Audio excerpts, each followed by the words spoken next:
Don't hang out with the dope man and get mad when people think you smoking dope or selling dope. That's all I'm saying.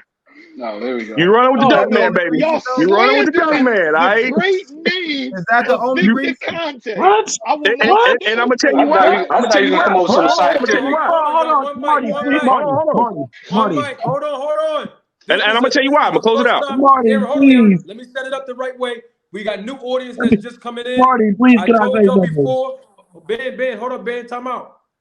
I told y'all before we're gonna be respectful. Now Aaron Brooks, he isn't, to me, based on his knowledge that he taught us a few things. He's an expert in the background, so I will listen to him. This is not like a fan that's trying to come up here and disrespect Terrence. So that's why I want us to, before we jump at the guy, let's give him an opportunity. It's his first time here. Let the man get an opportunity to express himself.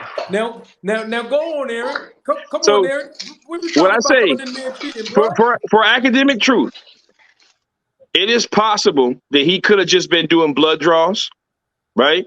And he'd be more prepared than Errol. That is actually possible, right? Yes. And I have to tell the truth on that. Then you ask me what I think. Yes. I think he was cheating. The reason why, he could have got that same blood draw from a million other clinics, right? But he called the dope man. That's why.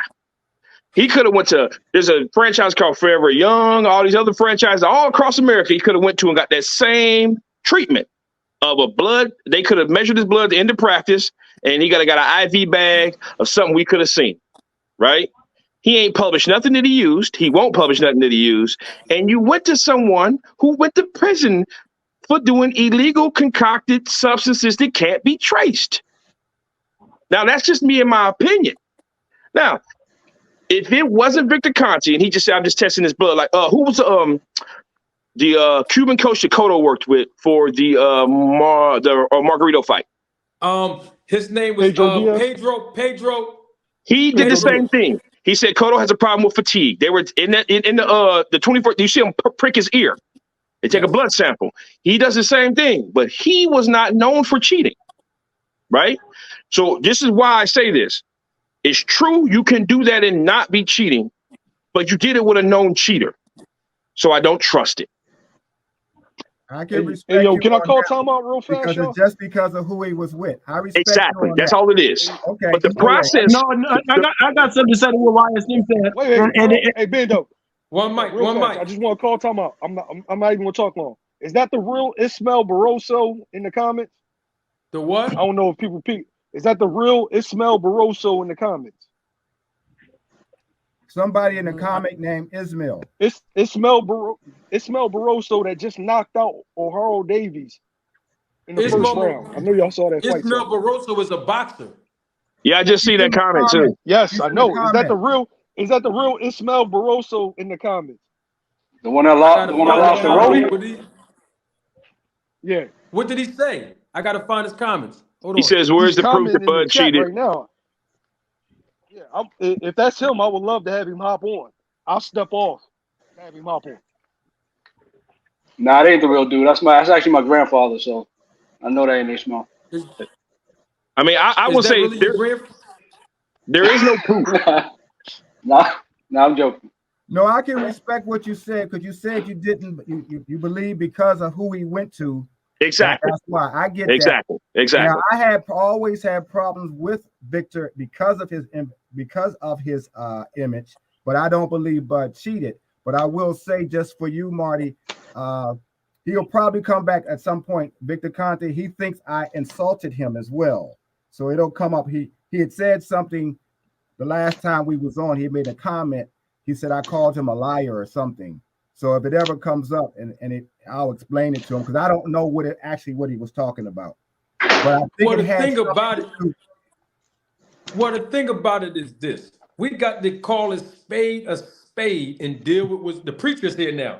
Man. When the preacher not here, we let things slide. But when the preacher's here, we don't. I'm not calling him a liar, but we did hear him say a few lies in 2 interviews when he was talking to me. So we got to deal with what's real. Now, with that being said, that being said, let me finish, Ben. Let me finish. With that being said, the preacher is here now, Aaron. There is a scripture, a proverb is very clear. It says, bad company corrupts good morals. So to Aaron's point, we got to put this in there now because the documentary of Netflix came out after the fight, and people that didn't know Victor, they starting to know who he was in his past.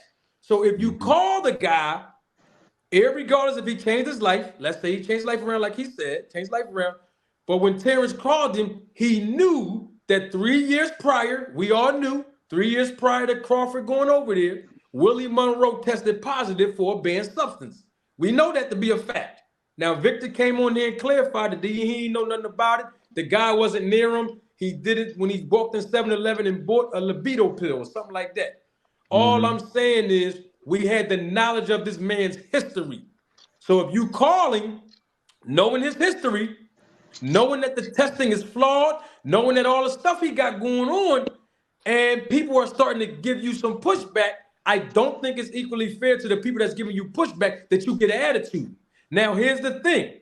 Crawford didn't respond to me. This is just my personal opinion. And I'm not saying I don't like him. My expectation was that Crawford was going to come out and just be very specific and say, I am not using any performance enhancement drugs or anything illegal. In fact, he tweeted the opposite by saying, you will never find nothing in my body. See, when you start talking like that, more people start being more suspicious, even when you're innocent. When you start saying, I use certain things with Snack that other fighters don't use, people start being more suspicious. It's the way that you're responding to the criticism of your association. Now, I got to point out this. Victor Conte was here. He was here in the interview. His words, not mine.